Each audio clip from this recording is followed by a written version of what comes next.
Hello, hello. Welcome to episode 3 of the Sport Fanatics podcast. It's Friday, June 25th, 2021. I'm Chris. I'm J. Mike. Today we're going to be talking about the NBA playoffs, College World Series, and also the NHL getting close to the Stanley Cup. So that's today's show. Let's get it. Let's go.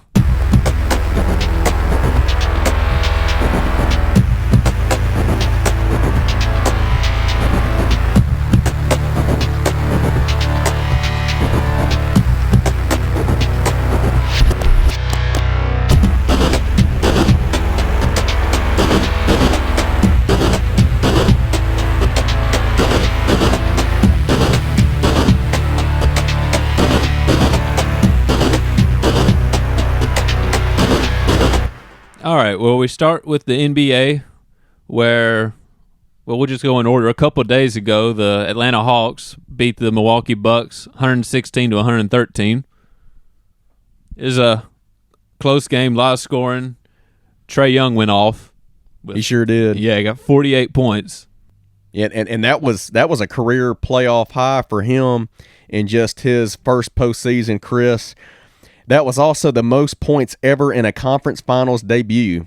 The third most in Hawks playoff history behind Bob Pettit in 1958 and the great Dominique Wilkins in 1986.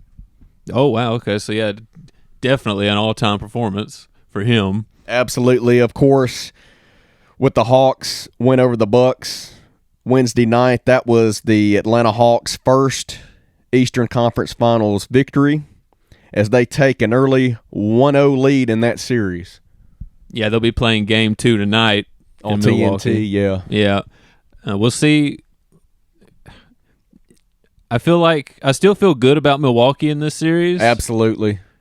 But I do too. But as we said the other day, man, Atlanta is just so scrappy. They are, and they shot it. They shot it extremely well Wednesday night, Chris. If they can keep shooting the ball really well, they're going to be in this series for sure. Extending it to 6, quite possibly 7 games, more than I even thought that could happen going into this series. I like the Bucks in 5 or 6, but if Atlanta continues to shoot the ball the way that they're doing, look out, man. Right? Yeah, they shot at 49.5% field goal percentage, and Trae Young going off like that for 48 points. Oh yeah, he was goodness, huge part of their offense, but they got a good contribution from Collins as well. So yeah. That's the important thing. It wasn't Young didn't have to do it all by himself. Right. And Collins is a good shooter. Herter is a good shooter. They've got a guy that they can rely on in the paint. He's a tough, hard-nosed player in Clint Capella that you could feed the ball to inside. Yeah, he had almost 20 rebounds. He had 19. Yeah.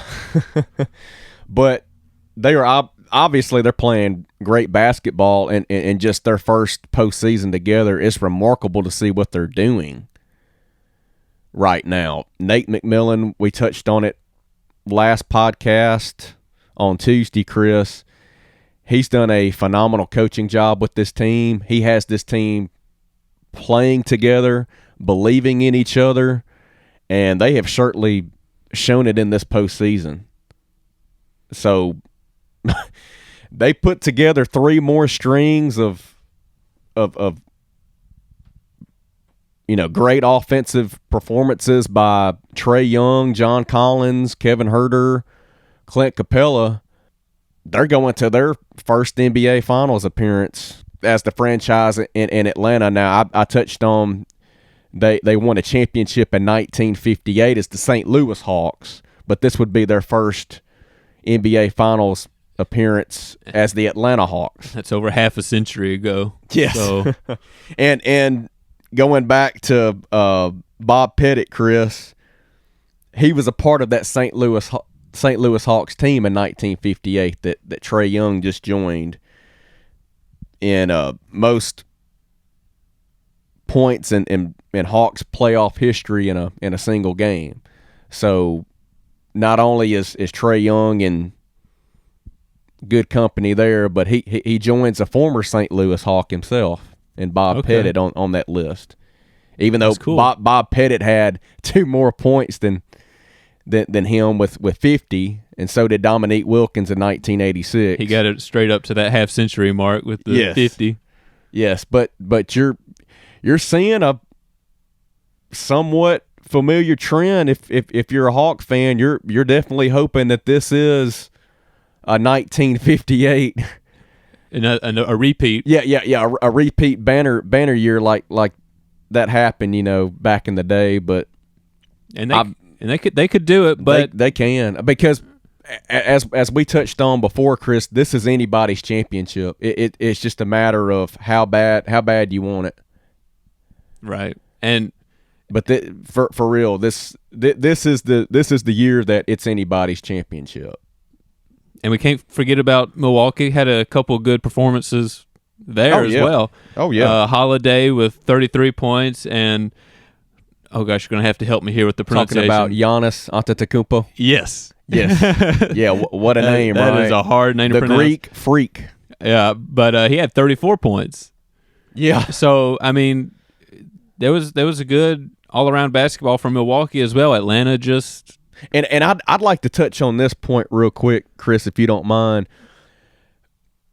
NBA officials come out, I believe it was this morning, talking about Giannis's when he goes to the line to attempt his free throw shots, how he's taking a good bit of time just to either get ready in preparation for the free throws coming up for him, or whenever he does get the basketball and is staring at the rim, going through a shot that he believes will be able to make either one or both free throws. But he's taken a lot of time there. NBA officials come out this morning and say that they should have called a 10-second violation on him. Oh, okay. For taking so long. Right. So that very well could have cost Atlanta the game, looking at it. Yeah, because he shot well from the free throw line. He was 6 for 8. Oh, yeah. So that little bit would make a difference in a game this close. Now, I know Atlanta was up by 3, 114 to 111 when Giannis went to the line. Mm-hmm. But just imagine had the game been tied, or if Milwaukee would have been up in that situation and he makes both free throws, wasting that much time. The referees don't call the 10-second violation. Atlanta ends up getting beat. You're looking at a whole lot of controversy there.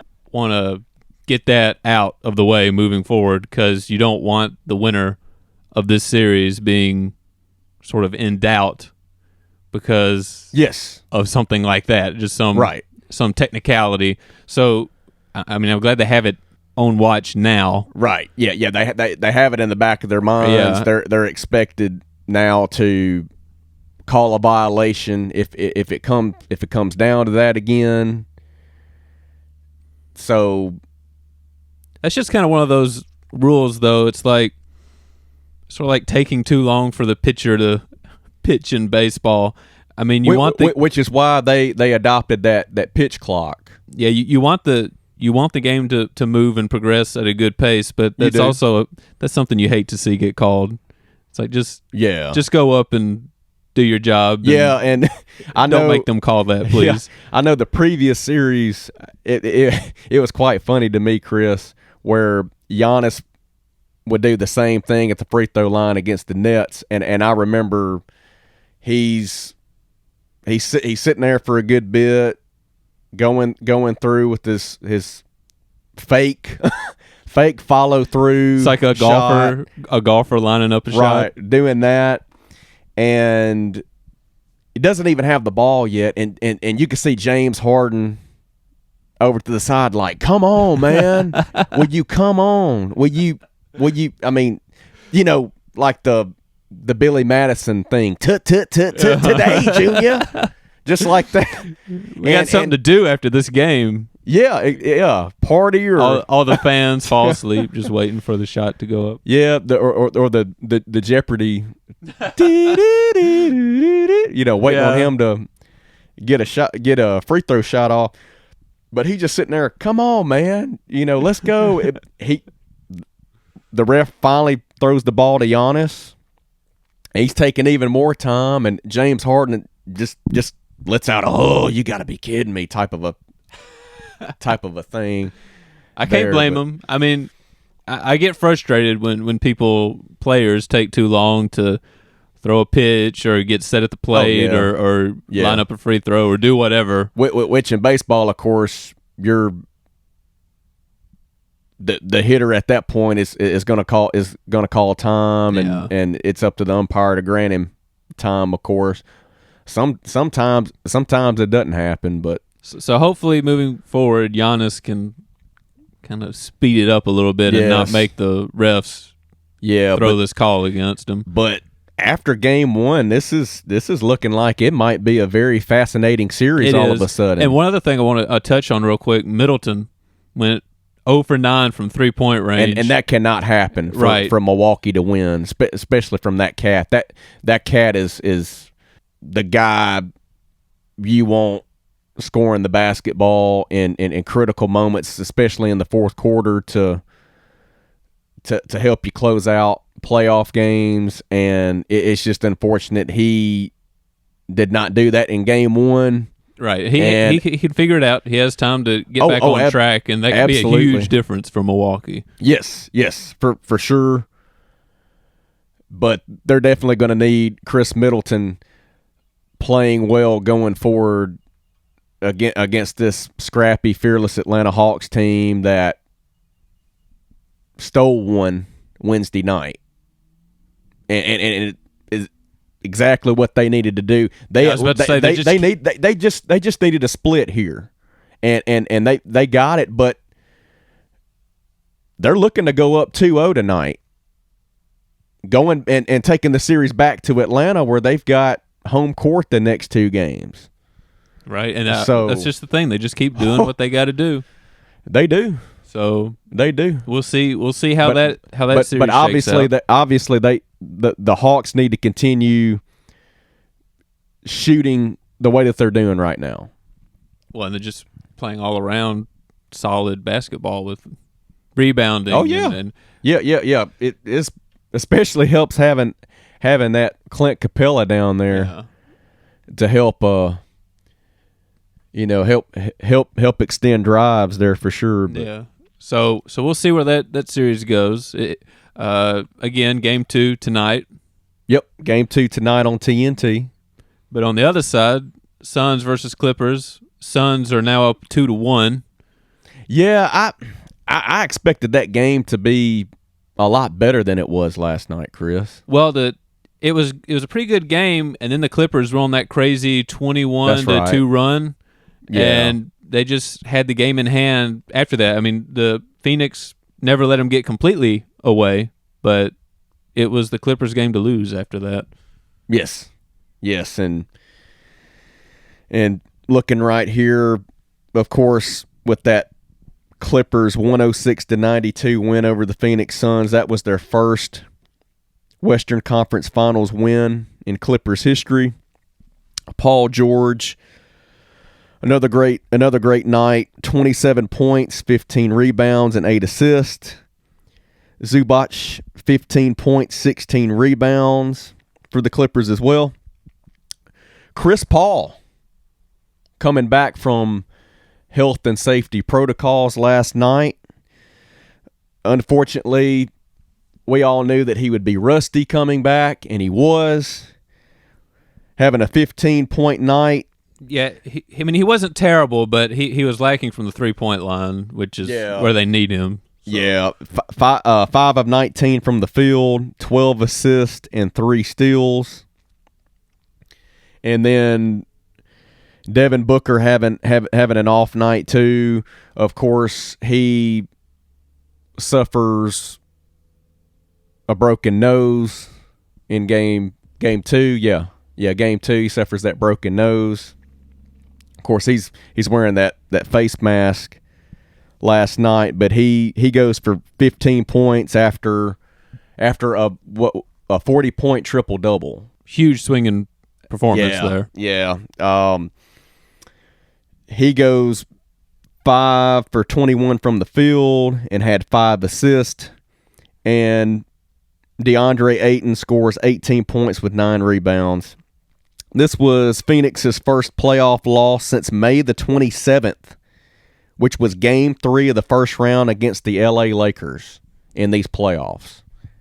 Yeah. So they had been on a roll. Yeah, they were the first team to get in this round, so they were set. Oh yeah, and obviously a question going forward for the Phoenix Suns is now shifting from Chris Paul's health and safety protocols. He's now back to, unfortunately, the player that was starting in his place while Chris Paul was out, Cameron Payne. He is now out with an ankle injury after getting rolled up on a loose ball with Rajon Rondo of the Clippers. Again, with injuries in this postseason. And you obviously hope it's not too big of an injury, because Cameron Payne has really had a coming out party in these playoffs. He's just been tremendous for the Phoenix Suns. You hate to see him go down, especially because of the great chemistry that we had seen the previous 2 Phoenix Sun wins over the Clippers, where they were clicking on offense. And I do think Chris Paul coming back last night, actually caused problems for the Suns. Kind of got them out of the rhythm they had created for themselves. It did. You probably, obviously, Campaign going down hurt. Him getting hurt wasn't good, but I figured going into that game that Monty Williams probably should have stuck with the same lineup that he had done the previous 2 wins, keeping Campaign in the starting point guard slot, and then having Chris Paul come from the bench this time, kind of like blend in from the bench, right? Just to get him going, really, since he'd been out for a little bit. No, it's just the Clippers are giving them a 2-game head start, because that's the only way they know how to win. That too. We all know the Clippers have fallen behind 0-2 in the previous 2 playoff series, and in both series they came back to win it. That's the first time that's ever happened in NBA postseason history. So the Clippers look to do it a 3rd straight time, quite possibly. Call them the comeback Clippers. Yeah, or as Skip Bayless calls them, the cardiac Clippers, because they give them a heart attack. Yeah, I'm sure that their fans would agree with that one. Oh yeah, yeah, and it's kind of crazy for him, because he's a big San Antonio Spurs guy, but I think he's got this love affair or obsession with Kawhi Leonard since he used to be on his San Antonio Spurs a while back. But well, that's nice. He's just wishing him well with his new team. Yeah, but going forward for the Clippers, if Kawhi Leonard is cleared or somewhat cleared, question for them is, do you play him in Game 4? Well, I think you may do what you mentioned here a little bit ago, sort of blend him in from the bench. Yeah, get back going. Yeah. Get his feet wet. Yeah, and just see how it looks like the team is operating with him in there. Oh yeah, because ideally you do want him back 100%. Oh, at no full doubt. time, especially once you get to the finals. And he's good on both ends of the floor. Right. So I think that's what you do. I mean, I wouldn't be shocked if he just brings him in starting right away, but I do like that idea of sort of keeping the team functioning as is and bring them in from the bench. Because their chemistry has been unlikely good without him, as we touched on the podcast Tuesday, Chris. Oh yeah, well, everybody contributed wonderfully, and it was great. It was great to see Terrence Mann, right back in the swing of things, having a good game after first two games of this series, not so much. So it was good to see him get involved last night as well. Yeah, that's just a question for me going forward is, will we see Kawhi Leonard in Game 4? Clippers are somewhat back in this thing. For sure. And their confidence of overcoming these 0-2 deficits, they're feeling pretty good Game 4, especially with the game being back on their home court in the Staples Center in Los Angeles. Exactly, and they had some flashes. I mean, some of those runs they had last night, they looked unbeatable. And it's great to see Paul George playing at a high level once again. I saw a stat, sort of nostalgic. I saw a stat where he's been on this great playoff run, and he's had 8 straight playoff games now where he has scored 25 or more points. Wow. So, ladies and gentlemen, Paul George is back. Somebody you want on your postseason team. And it's great. It's great to see him playing like he did back when he was with the Indiana Pacers again. It's just great to see. You just hope that if Kawhi does come back, it doesn't mess up the chemistry. Right. But I'm with you, Chris. If he does come back, just bring him up off the bench, which is something I wish that Monty Williams would have done with Chris Paul last night. And if things are going well, when you bring him off the bench, leave him in for a lot of the game as long as he's feeling good. Yes, because he's great on both ends of the court. He can play exceptional defense, and he's got a jump shot. He's got a good jumper for right. sure. And I guess one thing to close this out, something Phoenix can't do again. Their shot percentage was 38.9%.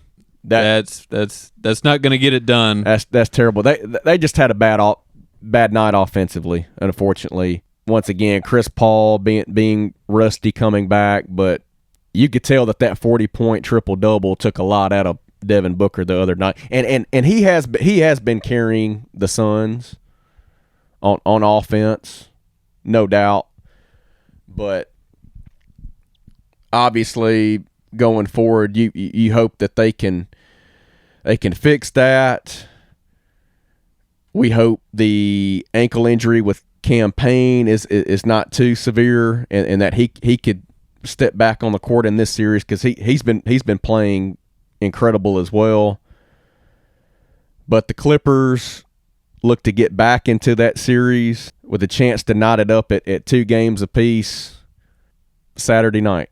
Okay, now moving forward a bit, J. Mike, I know you've been looking at the coaching carousel going on in the NBA. Can you sort of give me an update on that? I have been, Chris.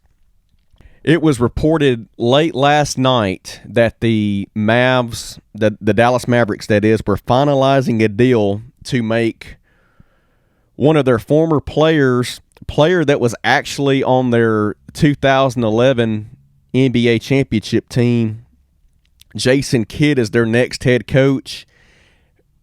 Comes out this morning that they have agreed to a deal. So Jason Kidd is now the next head coach of the Dallas Mavericks. Jason Kidd has also already begun to assemble his staff. Also with the Dallas Mavs, they parted ways with their longtime president of basketball operations, Donnie Nelson. So pretty busy time for Mark Cuban in Dallas. Yeah, I'm curious to see how he does there. Jason Kidd? Yeah, Kidd. That's exciting. I think it's a match made in heaven. I really do. And obviously with his tenure in Dallas, part of a championship team, he's able to build his own culture, of course, but he can somewhat go off of how that 2011 team had a lot of magic, and they had a great postseason run. He's going to be great for Luka Doncic, coaching him up, developing his game even further.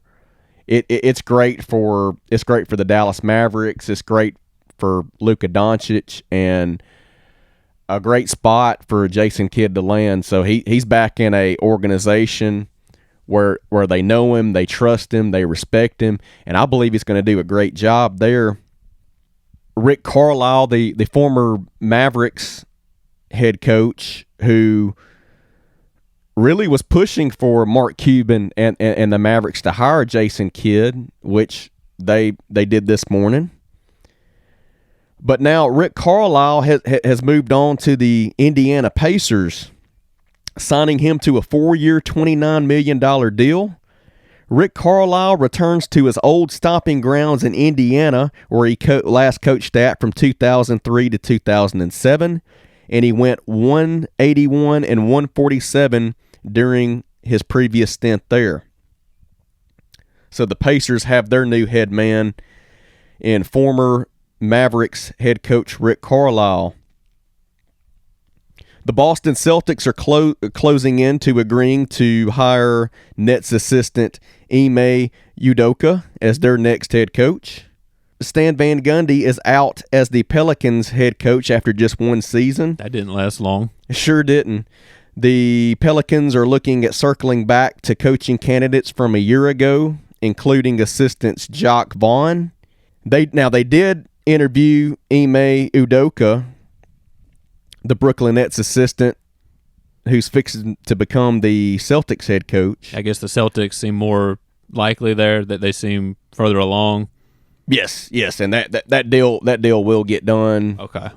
And of course, you take the Boston Celtics job over the New Orleans Pelicans job in a heartbeat. Yeah, a lot more history there. That they have better talent, and you're a few pieces away from really competing in the Eastern Conference. That's a good gig. So also the Pelicans have interviewed Charles Lee, an assistant on the Milwaukee Bucks staff, and they interviewed Jason Kidd as well. So they interviewed two coaches that have now been hired with two different franchises, unfortunately for them. But Pelicans kind of feeling like the odd man out here. But it's really looking like, Chris, that one of their assistants, Fred Vinson, is really going to get serious consideration for the job. Since 2010, he's worked under Suns coach Monty Williams and former Pelicans coaches Alvin Gentry and Stan Van Gundy. The Wizards and Scott Brooks mutually agreed to part ways after not agreeing on a new deal, so the Washington Wizards job is still vacant. And we have lastly here, Chris, is the Portland Trail Blazers job is still open, but they have called in second interviews for Clippers assistant Chauncey Billups, Nets assistant Mike D'Antoni, and Becky Hammon, assistant on the San Antonio Spurs. The Portland Trail Blazers parted ways with Terry Stotts after 9 seasons. Becky Hammon would be the first women coach in NBA history. She's been in San Antonio for 7 years. Yeah, that'd be something to see. I mean, if she's got the skills and the means for it, that'd be pretty awesome to see. Now, a stat that I found, or an interesting thing that I found here, Chris, is on December the 30th, Greg Popovich, the longtime head coach of the San Antonio Spurs, was ejected from the game against the Los Angeles Lakers. And Becky Hammon became the first woman to serve as head coach of an NBA team. Oh, okay. So that was that was remarkable to see. Okay. A barrier being broken. Right. But she would obviously be the first full-time head coach in NBA history if she does get the Portland Trailblazers job. The Portland Trailblazers have also interviewed women's head basketball coach at South Carolina, Dawn Staley, and Spurs, vice president of basketball operations, Brent Berry. Becky Hammon has also interviewed for the open position with the Orlando Magic, who parted ways with Steve Clifford on June the 5th. So the Orlando Magic job is still vacant as well. But obviously, Becky Hammon here could make a lot of noise if she's able to land one of these jobs for sure. Yeah, for real. Really busting down that door for women to become head coaches in men's sports. Yeah. So it looks like we've still got a lot of question marks going on with the coaches, but we're getting some pieces in place. Right. We've got three teams that have hired a new coach here within the past couple of days, and obviously you expect the other jobs to get filled rather quickly because everything's starting to fall into place here. You don't want to be the last team scrambling to find somebody, so everything's going to fall in place. Yes, and it's unfortunate that some of these guys are still assistants and with teams that are still in the playoffs, so you're not able to get the questions you want answered or to talk to them at a lengthy expense, because not until the postseason is over. Yeah, so that's another factor here that could delay some of these jobs of being open for a longer period of time. But the pieces are starting to fall in place for some of these franchises, so it's going to be interesting to see how this coaching carousel is going to go the rest of the way. But that's all I have on the NBA coaching searches, Chris. Right. Well, yeah, thanks for updating me there. And a couple other things. We had the draft lottery results, and Team USA was announced for basketball. Oh, yeah. Team USA finally assembled their 12-man roster for the U.S. Olympics. The team consists of Miami Heat center Bam Adebayo, Washington Wizards guard Bradley Beal, Devin Booker, guard of the Phoenix Suns, who is still in the playoffs. Yeah, he is. A surprising one here, Kevin Durant. Yeah. How about that? Yeah, pretty good team lining up there. I love the fact that he's on this U.S. team. He decided to go through with it. Yeah, it's good to see some of the All-Stars, throw their hat in and actually compete. I mean, right there, Devin Booker and Kevin Durant. Yeah. That just pops out to you immediately, having those two lethal scorers of the basketball right there. Let's see. Jeremy Grant of the Detroit Pistons is another player. Draymond Green of the Golden State Warriors. Drew Holiday of the Milwaukee Bucks. Yeah. Has been named to this team. Zach LaVine of the Chicago Bulls. Dame Dollar. It's Dame time, Chris. It's Damian Lillard is on the U.S. Olympics men's basketball roster. How about that? I'm excited to see them play in the Olympics, man. Kevin Love, the forward of the Cleveland Cavaliers, another Milwaukee Buck, is on this team. But a man that's got to get it going for the Milwaukee Bucks in this Eastern Conference Final Series, and Chris Middleton. Oh, yeah.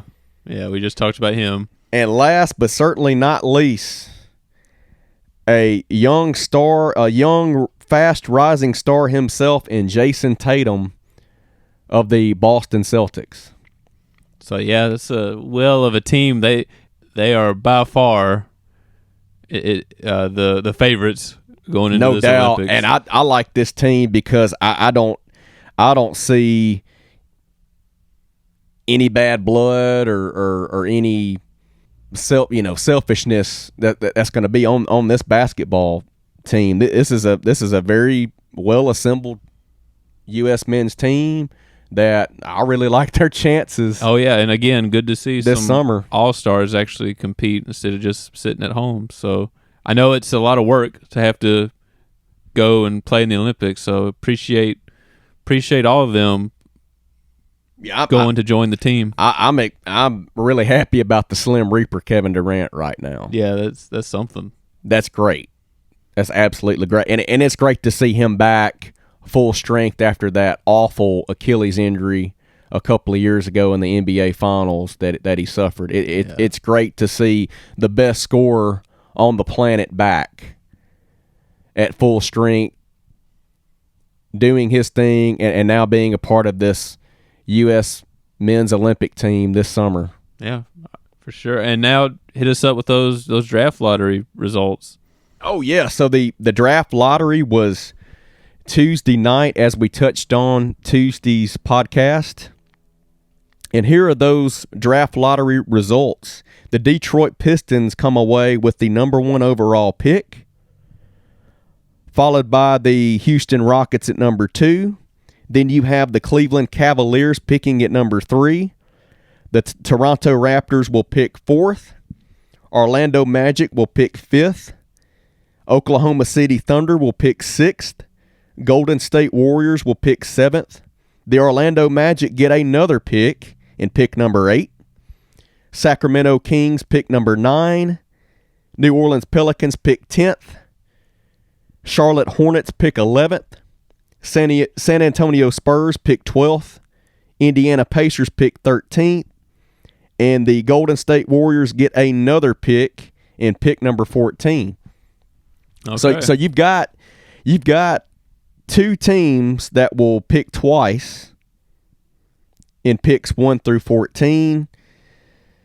That will be the Orlando Magic with picks 5 and 8, and the Golden State Warriors with picks 7 and 14. Pressure's on for them. You better get some good picks coming out of this because you've got the advantage. You do, and obviously the Warriors did not have the season that they had hoped for. Klay Thompson, of course, was lost for the season yet again. That was a debilitating blow for the Splash Brothers and the Warriors franchise. But they have 2 picks to where they could help build this team some more with Steph Curry, Draymond Green, and Klay Thompson. So it's going to be really interesting to see where the Warriors go with those 2 picks. And the Orlando Magic have a great opportunity to keep building themselves with 2 picks of their own. Oh yeah, yeah. So it's good to see where what the draft order will be. Oh yeah, and can I go ahead and give you a early mock draft, Chris? Yeah, sure. Go ahead. Well, with the Detroit Pistons getting that number 1 overall pick, it's quite obvious that they're going to pick Cade Cunningham, the point guard from Oklahoma State, who is an exceptional talent. It was reported right before the draft lottery began that he was only going to interview with one team, and that was whoever came away with the number 1 pick. Oh, okay. That is now the Detroit Pistons, so it's looking very likely that the Pistons will wind up picking Cunningham at number 1. Right here, you have the Houston Rockets taking Jalen Green, a shooting guard from G League Ignite. Pick number 3, they have Evan Mobley, the center out of USC, going to the Cleveland Cavaliers. In pick 4, they have Jalen Suggs, who hit that game winner over UCLA in the Final Four. Oh, yeah. For Gonzaga. Right. They have him going to the Toronto Raptors. Ooh, okay. So that's probably going to be your replacement for Kyle Lowry, who right. Who I don't expect Toronto to re-sign Kyle Lowry. I expect him to walk in free agency and sign a pretty good deal with a contending team. Okay. You would think. So I do believe that Jalen Suggs will take over in Toronto for the departing Kyle Lowry there. And at pick number 5, they have the Orlando Magic taking Jonathan Kuminga, the small forward or power forward, however you would like to play him, from G League Ignite as well. So you've got 2 players on the same team here on G League Ignite that are probably going to go in the top 5 in Jalen Green and Jonathan Kuminga. So there you have it for a early mock draft, Chris. Okay, and do you know when that draft will be? I heard it's going to be next month. Okay. Towards the end of next month. Oh, July 29th. Thursday, 29th, July okay. 29th. Yeah, Okay. but it is the end of July. Okay. So it's not too long. So yeah, we'll see exactly how that pans out, but there's an early look at it. All right, well, let's move on to college baseball. We've had just, again, I feel like I say this every episode, but just an amazing stretch of games. We'll start off with that Mississippi State, just incredible comeback over Virginia. Being no hit. Yeah. I feel at that time in the 8th inning. I mean, I told you about this. Down 4-0. Right. I told you about this the night it happened, but I feel so bad for McGarry, the Virginia pitcher. Oh my gosh, do you? You guys having an amazing night. I mean, he gave up that 2 runs with the home run, but just having an incredible night with a 4-run lead for most of it. And that sequence was crazy, where he gets the first out on a pop fly to left field. He walks. Well, I take that back, Chris. He walks the leadoff hitter of the inning. Yeah. That's right. He walked the leadoff. He walked him. Then he gets the pop fly. He gets the next hitter to pop fly to left to record the first out of the inning. And then that Kellum Clark of Mississippi State, their designated hitter, hits that 2-run bomb that starts to give them that spark offensively. Right, and it just turned what was. But it's so unfortunate that his first hit that he gives up is a 2-run homer. Yeah, that puts Mississippi State right back in the game, gives them life, and takes him out of the game, which means the bullpen's got to relievers get it done, and they just didn't get it done. Did not happen. Next thing you know, there's 2 Bulldogs on base, and the SEC Player of the Year, Mississippi State's most valuable player, Tanner Allen, hits that huge 3-run bomb to give them a 5-4 lead all of a sudden in the 8th inning. Yeah, all this in the top of the 8th. And the momentum is clearly at that point on Mississippi State's side. Virginia looks defeated and dejected. Well, and to give them credit, they do come back and score another run in the bottom of the 8th, but not enough. That was huge, though, tacking on that 6th run for insurance. Still in the 8th inning to make it 6-4 at the time, because as you just stated, Virginia hits a solo shot in the bottom half of that inning, make it a one-run ball game. And we all knew that Landon Sims was coming into the ball game at that point to close things out, and he did what he's done all season long and eliminates the Cavaliers. Yeah, this was no shaky outing for him.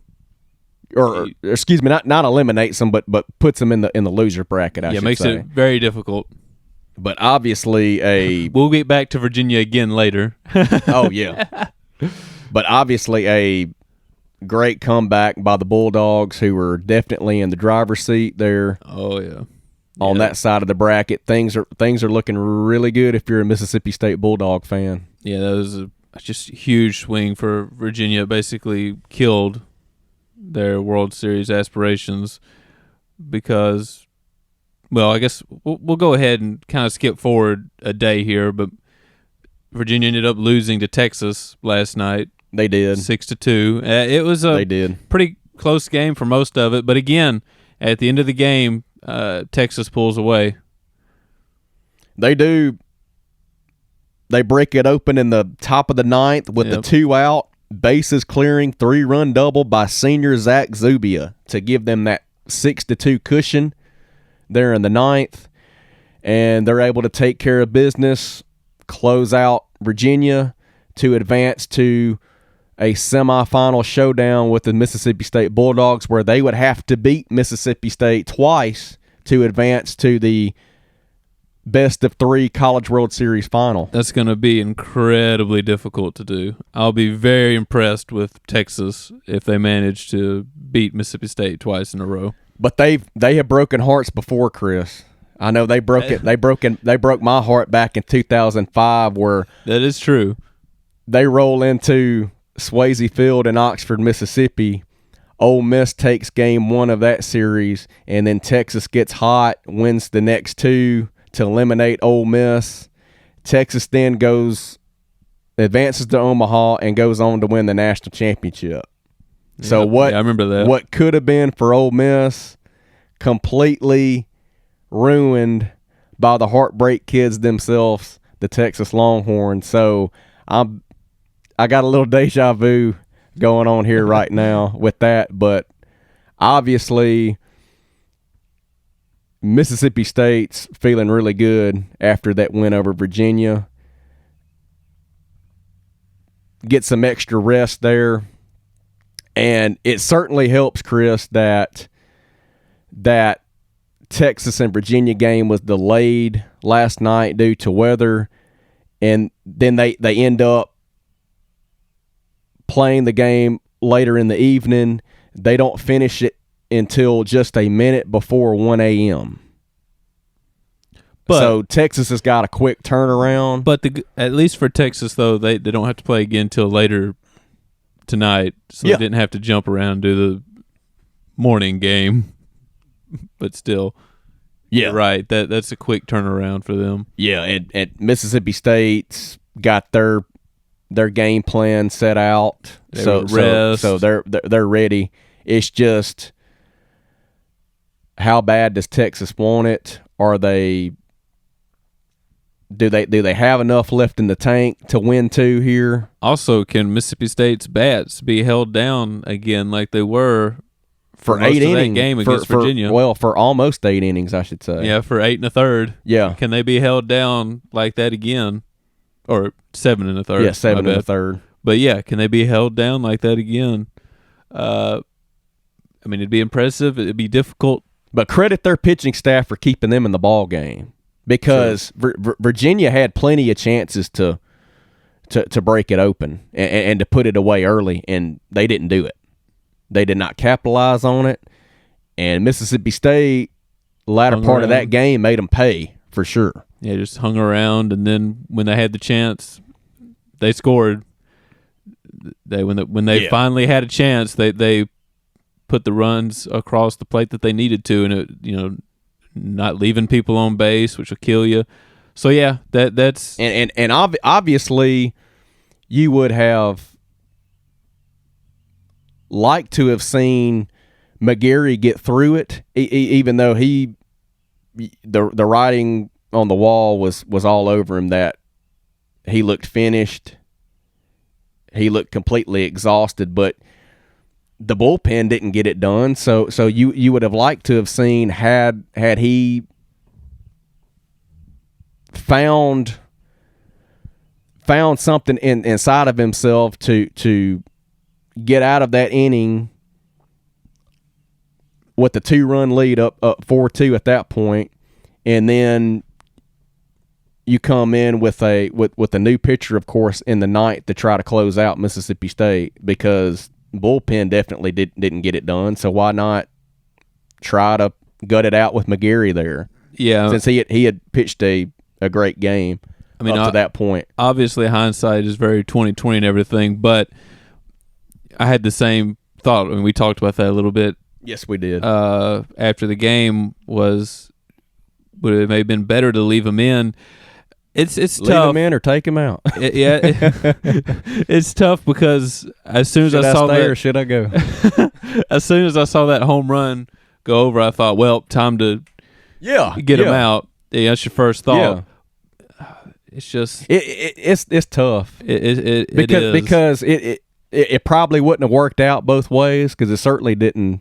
Certainly, the bullpen didn't help him out or that team out at all. But I guess putting in the bullpen, we'll never know. Unfortunately, true. Putting in the bullpen is probably the safest bet. It'll get less questions after the game than if you leave a pitcher out there. But also credit that Mississippi State lineup. Oh, all of a sudden they're starting to see the ball really well. And they didn't. And they made Virginia pay. They did, and they didn't give up. They hung around and did what they had to do. Now, meanwhile, on the other bracket, Stanford, Vanderbilt comes from behind. Another walk off. Yeah, bottom of the ninth, wins or comeback win. I should say. I'm sorry. Yeah, it ended up being a passed ball or wild pitch. Yeah, you hate to lose a game like that, Chris. That is tough way to lose on a wild pitch.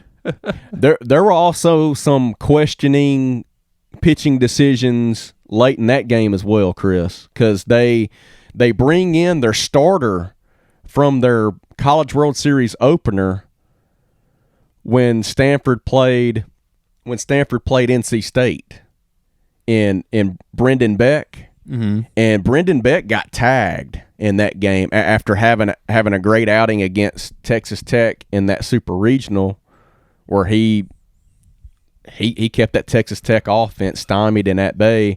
But they bring him in, and he records 5 quick outs. Yeah, he had a good game. I believe he struck out the side in one inning. But that was a big question there as to why do you bring him in that situation after he got tagged against NC State, and coming in as a reliever, because you obviously, if you hold on to win that ball game, you certainly would have needed him today. Yeah, against NC State, because you've got to beat NC State twice to advance to the best of 3 College World Series final for a shot at a national title. They bring him in, looks really good out of the gate, but Vanderbilt's down to their last out. They're able to put a 2-out rally together. Score 2 runs. One in the bottom of the ninth. Yeah. And there were some pitches that got away from Brendan Beck, like the pass ball that advanced the runner to third. Yeah, he was having some issues, it looked like. Yes. Yeah, he Enrique Bradfield Jr., how about the all SEC freshman center fielder getting that big time hit to tie it up there? That's right. Yeah. How about the freshman coming up clutch there in the ninth? But obviously, 2 pass balls in that inning end up haunting Brendan Beck and Stanford as they completely fall apart in that ninth inning. Yeah, it was when all they needed was one more out, Chris. Yeah, ended up being their undoing. But it was just another wild game and another SEC school that hung around and came back to win it in the end. Yeah, I certainly did not understand that move, keeping Brendan Beck in the ball game. Your starter, especially as a reliever. Now, once again, I knew he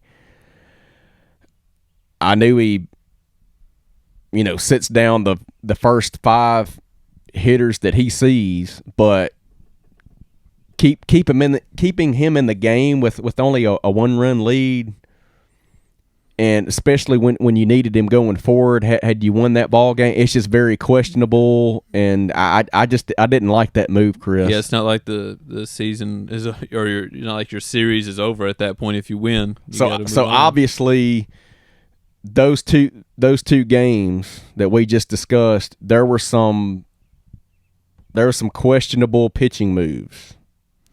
And a lot of times in these close games, that'll be the big difference. Yes. Which pitcher stays in or is replaced with someone else who's just not feeling it quite right. That can sometimes be the deciding factor in these games that are so close, especially when, as you're talking about here, somebody just recently pitched is probably not back up to 100% yet. And he was a starter. Right. But he's being brought in at that point to get outs as a reliever, in a different scenario. Yeah. Which is I don't know about this, Coach. Hey, obviously Coach trusted him a lot. It didn't quite work out. Yeah. And now they go home. Unfortunately. Yeah. But being 1 out away from advancing to semifinal weekend, as I like to call it. Yeah. Friday and Saturday, if it extends to Saturday, but that's just unfortunate that you lose that game like that on a walk-off wild pitch. Yeah.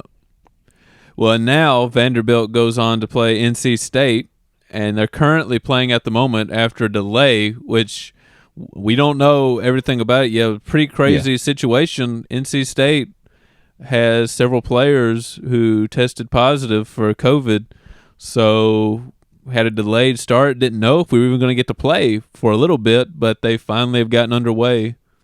And I'm glad they have decided to go forward with the game. It's just unfortunate that they're going to be without. NC State's going to be without. We don't know how many players. Yeah, we don't know. We know, but they're going to be without some today. It's just unfortunate that because they're one win away from the College World Series final, playing for a national championship, and it's so unfortunate that this news just comes out of left field, pardon the pun, here at the College World Series in Omaha, Nebraska. But yeah, we know one of them is the closer, but beyond that, not really sure. Oh, so the left-handed closer for NC State is out? I think he was the big Woo! Yeah, he was the big news or the headliner of people who aren't going to be available because of this. And he's really good, Chris. Oh yeah, he's a huge part of their team. Wow. So they're gonna that's not good. So you obviously like Vandy. Yeah, here. This definitely helps Vandy, but NC State using that Cinderella mentality, that underdog mentality. Yeah, do they have enough magic left in them? Especially with this news coming out, right? All of a sudden, they'll have to. They got to win one of these two. Because we saw it first develop in that Fayetteville Super Regional against the number one team in the land when they upset them. But gosh, do they have more of an uphill battle to climb now? Oh, really? But if they end up winning this thing, though, you certainly have to say they sure did deserve it. Oh, yeah.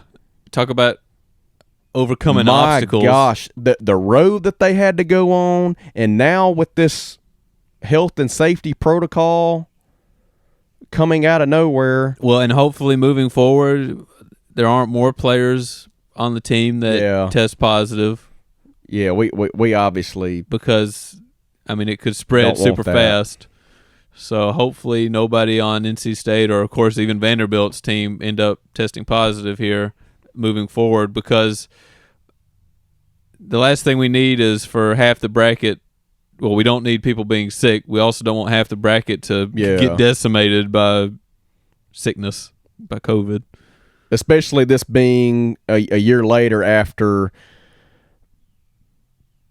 they're not NCAA is not able to let baseball resume for the rest of the season. So the rest of the season's canceled. Of course, there's no postseason. Yeah, we were in such a fog of war then. And the season has played out great to this point, and we're almost to the end of crowning a national champion, and this news just comes out all of a sudden. So you obviously hope that they're able to get the rest of these games played and to finish this thing out for sure. Yeah, we wish everybody a healthy weekend.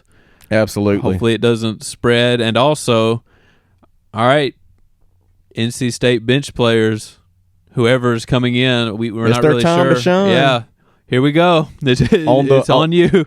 It's their time to shine on the biggest stage of college baseball. So, like in NCAA March Madness, they have one shining moment. It could very well be somebody's shining moment here. Yeah, it could. For a player on NC State's roster.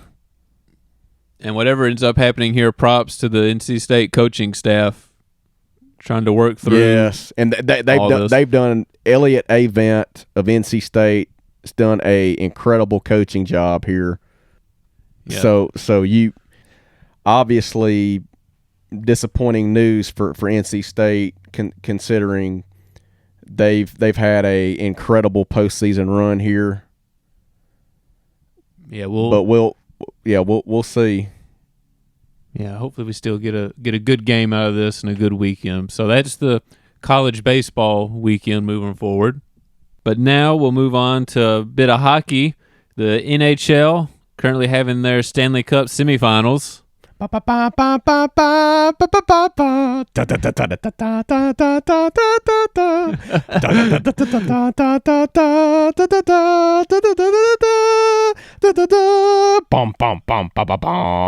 think J Mike's ready to go. Let's get into some hockey, Chris. Hockey night in the NHL. All right. Well, let's see. We'll start with what a game last night. Yeah, okay, we'll start last night. Yeah, sure. The Canadiens, Montreal Canadiens beating the Vegas Golden Knights 3-2. In overtime. Yeah. Closed that series out, keeping it from going 7. Yeah, part of me was kind of hoping that it would go 7, but Montreal closes it out. And that was a great series of events there in overtime. As Martinez of the Knights, he gets the puck from the face-off. He fires off a shot and hits the goalie for the Canadiens, Price, in the upper shoulder. Had he hit that shot just a little more higher, that puck goes in the net. The Knights force a game 7, and then this. And what happens next is I'm fixing to describe to you. We'd be having a very different conversation right now. Absolutely, because in a matter of seconds, Chris, Montreal picks up the loose puck off the ricochet of their goalie Price. They advance the puck up the center ice. Great passing to Laakkonen for the game-winning goal. So the Knights go from a moment of extending their season to, in mere seconds, losing the series. Just a difficult way to go out for the Las Vegas Knights. Well, especially with they had such a great year. They get taken out by Montreal, who... From victory to defeat in a matter of moments. Yeah, and this is sort of the underdog story here moving forward. So, yeah, that'd be just a crushing defeat at the end when you had such a chance. And the Canadiens advanced to their first Stanley Cup final appearance since 1993, a year after you and I were both born. That's right. So how about that? And this was also the Canadiens' first overtime win to clinch a Cup final appearance since 1979. The Las Vegas Knights lose in the conference finals for the second straight year. The Montreal Canadiens, though, people, they are hot right now. They overcame a 3-1 deficit in the first round versus the Toronto Maple Leafs. The Canadiens have now won 11 of 13 playoff games. Getting hot at the right time. This is when you want it. They are playing great hockey, and they're absolutely on fire right now, Chris, considering they play on ice. They're going to melt down the stadium. Better watch out. So the Canadiens are the third team since 1968 to reach a Stanley Cup final with the worst record among playoff teams, joining the 2017 Nashville Predators and the 2010 Philadelphia Flyers. The Canadiens are 11-0, undefeated this postseason when scoring 2 or more goals. Wow. Okay. So Stanley Cup time. They have a legit shot from going worst to first in the playoffs. Yeah, wouldn't that be a story? That's incredible because, like I said, they're a huge underdog story going on here, and they're playing great hockey. Mm-hmm.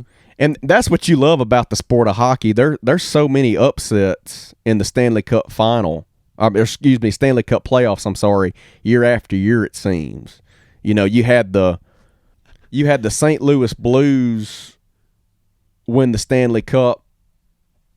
What was it? 2 seasons ago, they went on a great run as a team that nobody expected. So you absolutely love to see these underdog teams play their best hockey when it matters the most. Yeah, just elation for them. Complete, just crushing for the Golden Knights. Once again, from victory to defeat in a matter of seconds, because when Martinez hits the shot with 18:28 left to go in overtime, they pick up the puck, they advance it up the center ice, and they're able to score there. They scored the game-winning puck with 18:21 left to go in overtime. So just a matter of seconds. Yep. They went from extending the series, having hope in a Game 7, to being eliminated. Yeah, and that's always a tough pill to swallow. But the Canadians are hot. They are, and they're going to face whoever wins this final game between the Tampa Bay Lightning and New York Islanders. Another game-winning shot. Yeah, another overtime for the Islanders to extend that to 7. It's amazing how many close games we're having in these playoffs and all these different sports at the same time. What better than to see games go down to the wire in the playoffs? Because that's especially the time that you want to see it happen for sure. Yeah, and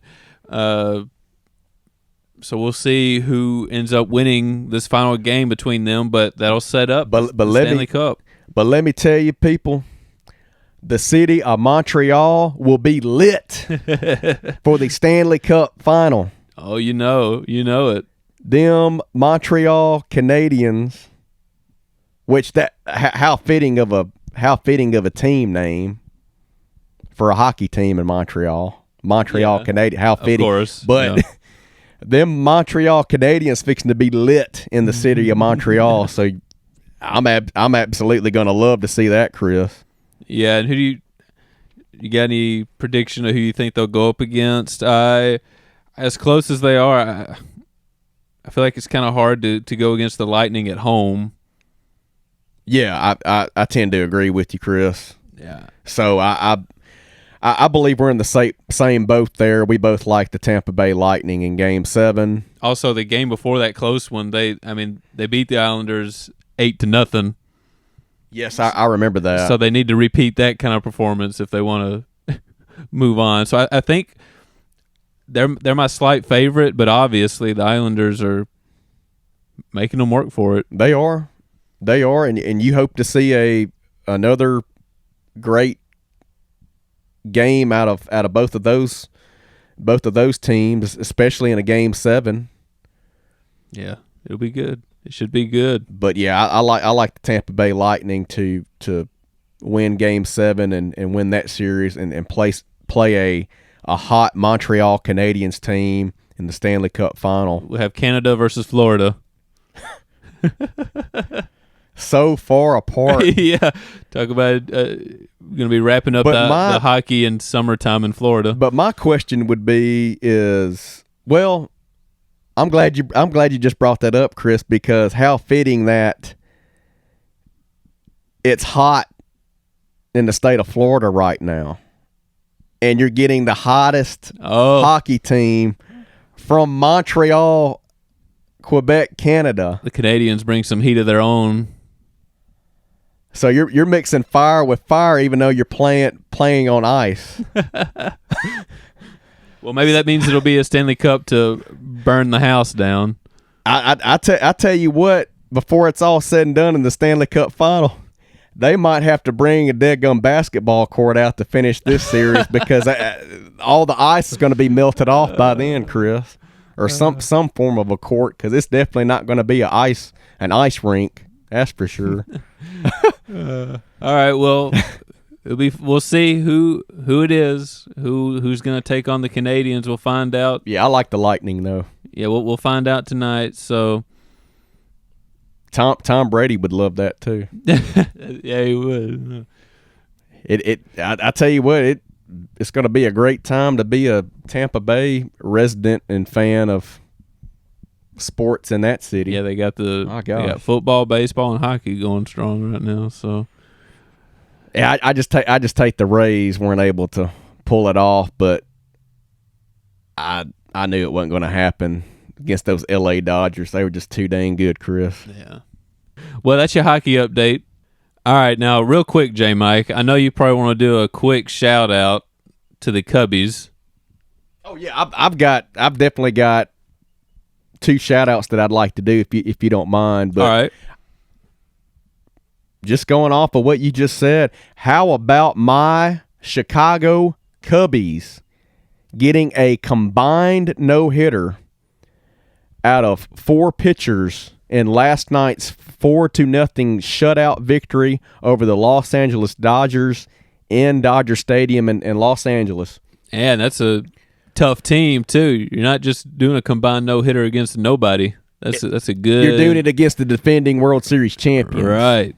Which the Cubs have actually had their number early this season. The Cubs back in Chicago, they played a 4-game series against those same Los Angeles Dodgers, where they won that 4-game series 3-1. So they dominated that series, took care of business.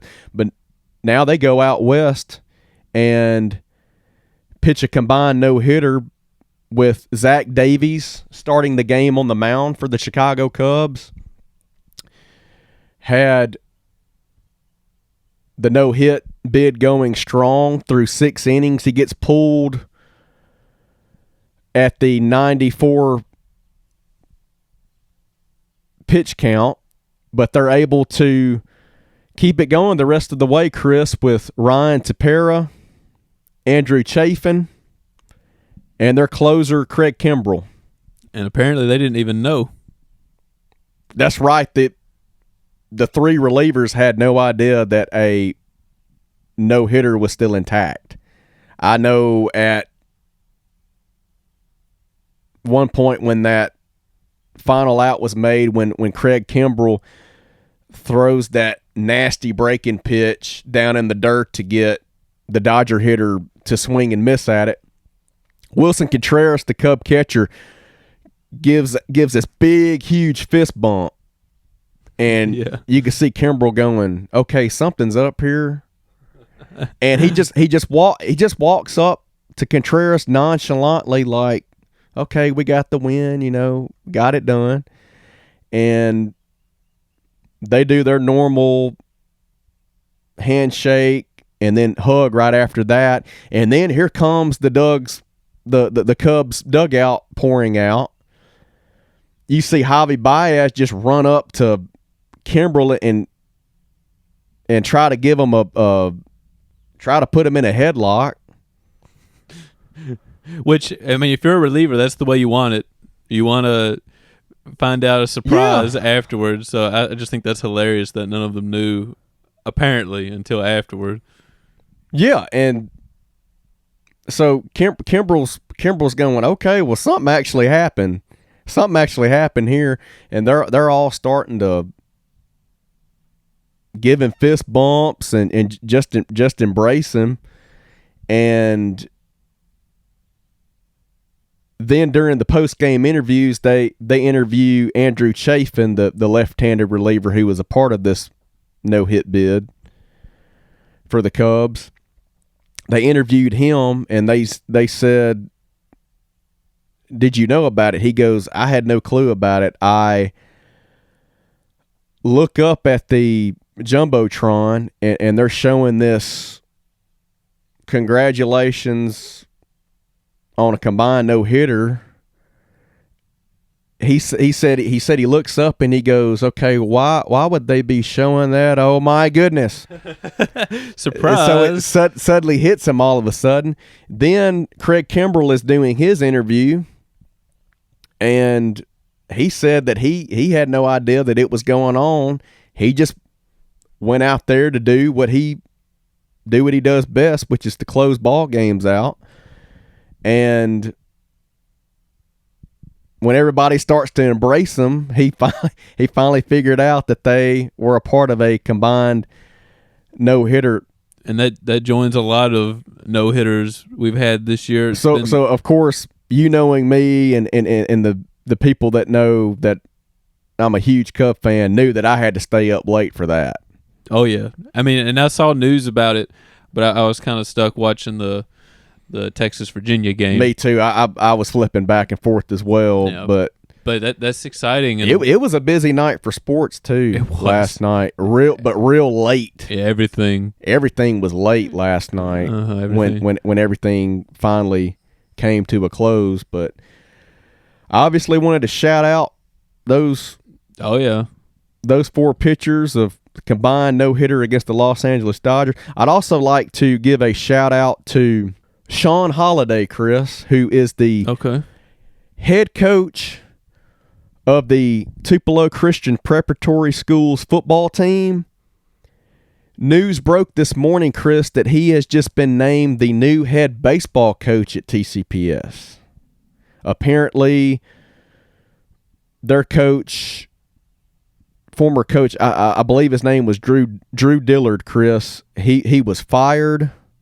And now Coach Holiday, who was an assistant on the baseball staff, has now been promoted to head coach. So he's going to be a busy man. For sure. It's going to be a full schedule coming up here, as he's got, I'm sure, football workouts are underway, starting to get his team ready to go for this upcoming high school football season.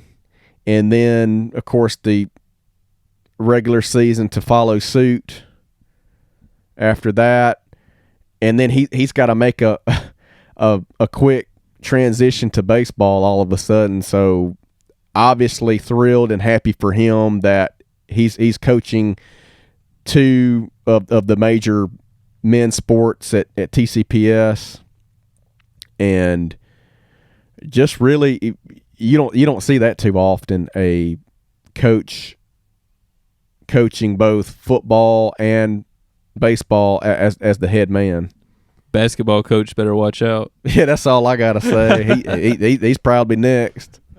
But obviously I wanted to give a shout out to Coach Sean Holiday of TCPS. So congratulations, Coach. And I know that you will do a fine job of helping that baseball program going forward after winning the Class 1A state championship not too long ago. So congratulations, Coach, and I wish you all the best going forward with the baseball program and, of course, for the upcoming football season. In starting in late August. So congratulations, Coach. Wish you all the best. All right, well, to close out the show, I wanted to do another random page, but today I went to Racing Reference. And it threw me back a bit. It went to the 1972 Buddy Schumann 300, which was a Grand National East Series race, which, as much as I follow racing and NASCAR, I wasn't too familiar with the Grand National East Series, and I found out it was just a short series that lasted 2 seasons, 1972, 1973, and it was meant to be like a second-tier sort of NASCAR series under the Cup Series. Later on, the Busch Series kind of took that spot, now the Xfinity Series. But this was just a short-lived thing that lasted for a couple of years. the reason it was kind of created was NASCAR just got a new sponsor in Winston, so they had all this money, and they changed. It's considered the modern era, so I guess they were just trying something new. But Bobby Isaac won, Kel Yarbrough finished second, Benny Parsons third. So those are some big names if you are familiar with NASCAR history. So there were some big players in this second tier, quote unquote, a race.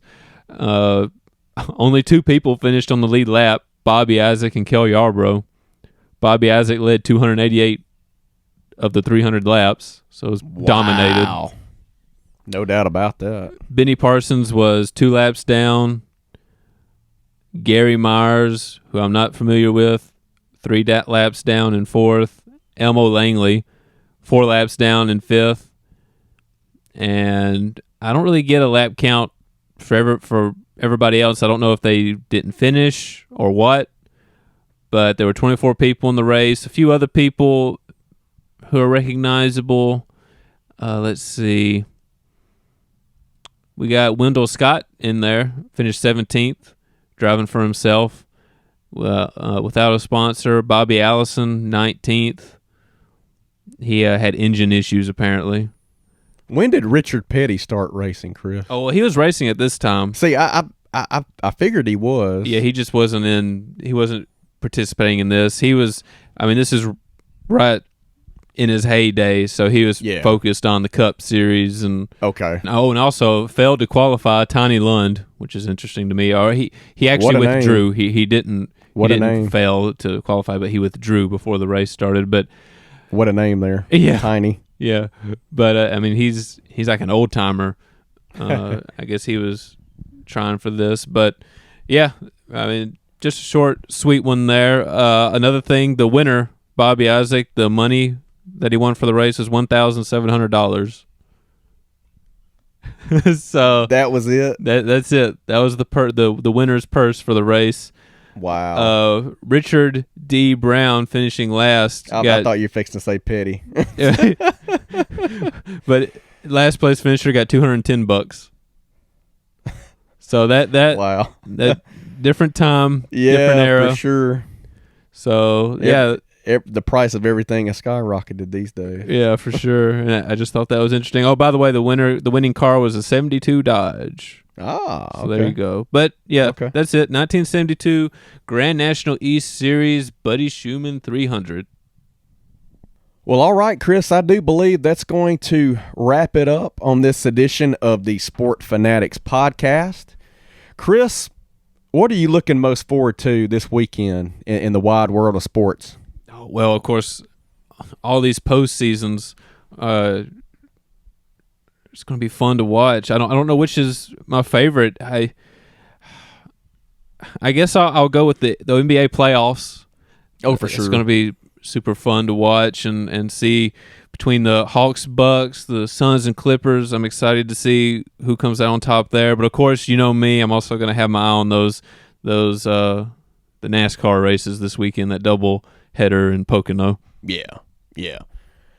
I'm looking most forward to the semifinals of the College World Series that begin today. They could very well extend until tomorrow. It just depends on if the teams who have yet to lose a game here in the College World Series lose today, whether we will have a game or two on Saturday. So I'm looking forward to seeing how the semifinals shake out and who we will end up seeing face off in the College World Series final starting Monday night. Which we'll be in the thick of that next week when we record. Yes. On Tuesday. So that's definitely something I'm keeping an eye out on. Of course, the Game 7 between the New York Islanders and the Tampa Bay Lightning. Right. To determine who will play the very hot Montreal Canadian squad, because Montreal will be lit come Stanley Cup final time for sure. And Chris, I've been dealing with wrestling withdrawals all weekend long. Okay. Normally, my favorite wrestling promotion right now is AEW, which is All Elite Wrestling on TNT. Right. Unfortunately, with the NBA playoffs still going on, they're not able to do the regular Wednesday night broadcast on TNT. So they had been having to push it to Friday. That's not going to work tonight because the Atlanta Hawks and the Milwaukee Bucks play game 2 tonight on TNT. So AEW is having a special Saturday night wrestling event tomorrow night live on TNT. Oh yeah, I know you'll be all over that. So I can't wait for that because I'm a big wrestling fan. So looking forward to that tomorrow night. I believe that's it, Chris. All right. Well, where can they hit you up on social media? Well, you can add me as a friend. My name is John Michael McBunch. So feel free to add me as a friend. You can follow me on Twitter and Instagram. I have the same handle on both of those accounts. It is at J_Mike Check. There's no spacing between Mike Check. So once again, that is at J_Mike Check. Please feel free to add me or follow me. I'm not one of these people that is going to hide your request or not follow you back at all. As a matter of fact, I'll be happy to follow you back. I love talking sports, love being engaged by conversations and interaction. So please feel free to follow me. How about you, Chris? How can our listeners get in touch with you on your social media platforms? Well, I'm only on Twitter, but I'm at Christopheles11, or if you want to spell it out how it sounds, Chris Top Holes 11 on Twitter. Also, the show's Twitter handle is just Sport Fanatics. Oh with yeah, an X. oh yeah. Don't forget to follow us on Twitter, people. Yeah, so be sure to follow the show as well. Because we have been giving you updates on who is end up winning these playoff games or just something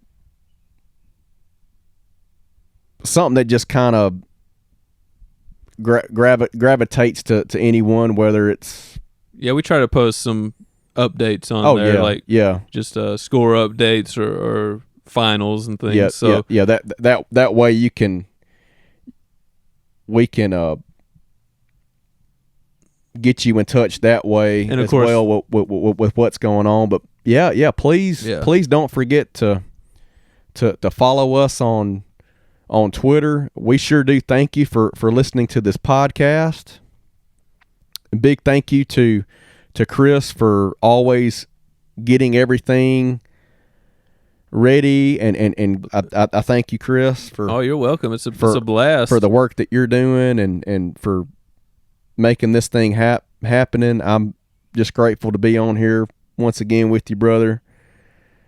And are we going to continue doing 2 episodes a week on Tuesday and Friday? Yeah, short of something coming up, like for some reason if we can't do it, but that's the plan. And unless there's some unforeseen circumstance where one of us can't make it, well, twice a week is the schedule. So be on the lookout for our podcast dropping on Tuesdays and Fridays every week. We sure do thank you for tuning in, and we hope you all have a great weekend. Yeah, y'all take care. And until Tuesday, we shall see you. See you later. Adios. Bye-bye.